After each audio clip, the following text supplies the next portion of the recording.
Lily Cole, you're well known to the wider world as a fashion model, but you're fast emerging as a social business entrepreneur.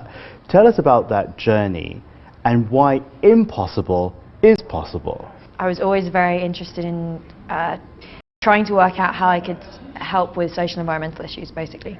And I was working for different companies through modelling and advertising, simultaneously working with different charities. And at some point through the process of working with different NGOs and working with different companies, I started to realise that our world is so affected by economics and so affected by our business relationships that actually I feel like you can potentially solve problems more systemically. And then the most recent initiative, which is called Impossible, which has been my kind of child of sorts for the last 2 years and I've just recently given birth to, comes from a similar kind of space but quite different, where we're trying to create a space which is completely non-monetary and essentially encourage a gift culture, and so a gift economy of sorts. And so essentially it's a social network that lets you wish and then shows those wishes to people who are near you or people who follow you, so existing kind of social networks. We need to get down to the basics first. Okay. What's giving? Giving is understood distinctly from exchange in that there's not, it's not predicated on a return. So with exchange paradigms, like most famously money, I give you A because I expect B from you. So it's a two-way connection in a way. It's direct reciprocity, and is obviously very functional in many scenarios.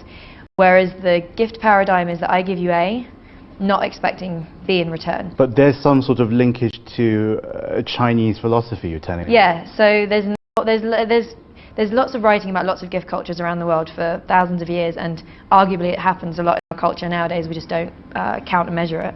And one of the inspirations I had in looking at this was Chinese philosophy. I think it was called mutual favors.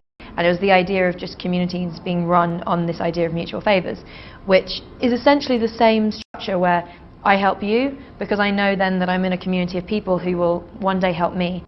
Tell me about how the website works. Give me one example of, say for example, making a wish, saying thank you, committing. How does it work? I could make a wish. I could, for example, I wish that somebody would help give me a yoga class or teach me how to do yoga. And then that wish would be shown to people, and it would be shown particularly to people who are near me, so by location, people who are yoga teachers particularly, when we get more and more users we'll start making the content more specific, and also people who follow me, so friends of mine potentially.